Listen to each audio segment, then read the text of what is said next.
মাত্র ১০০ বেজিং জাতের হাঁস নিয়ে যাত্রা শুরু করে স্বাবলম্বী হয়েছেন মেহেরপুরের গাংনী পৌর শহরের থানাপাড়ার রহিদুল ইসলাম।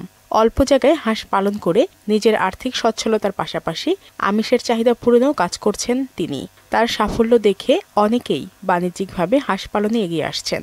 আমার প্রত্যেক মাসে আপনার দেখা গেল আপনার আয় হয় হচ্ছে আপনার 2,30,000 থেকে 40,000 আয় হয়, আর আমার প্রত্যেকের মাসে ব্যয় হয় আপনার হচ্ছে 30 থেকে 35,000 খরচ হয়। হাঁস মুরগি দেখাশোনা করি, মানে খাবার পানি দিই, কোনো সময় যদি বাড়ি না থাকে ডিম তুলি। হাঁসের খামার বেকার যুবক, ভূমিহীন কৃষক ও গ্রামীণ মহিলাদের কর্মসংস্থানের উল্লেখযোগ্য উপায় বলে মনে করছেন সংশ্লিষ্টরা। ওয়ালটন ফ্রিজ কিনে অনেকের মতো আপনিও হয়ে যেতে পারেন মিলেনিয়াল। সেরা পণ্যের সেরা অফার।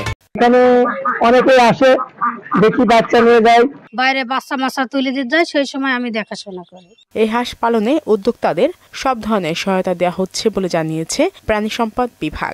উপজেলা একটা ভালো সুফল আমরা পাচ্ছি এবং অন্যান্য খামারিরাও এখান থেকে ইনকিউবেটর নেওয়ার জন্য আগ্রহী হচ্ছে। আর প্রাণী সম্পদ অফিস থেকে তাকে আমরা সর্বোচ্চ পরিমাণ সহযোগিতা দেওয়ার জন্য সবসময় আমরা সচেতন আছি। একটি বেজিং হাঁস বছরে 250টি ডিম দিতে পারে। শারমিন স্বর্ণা, মোহনা সংবাদ।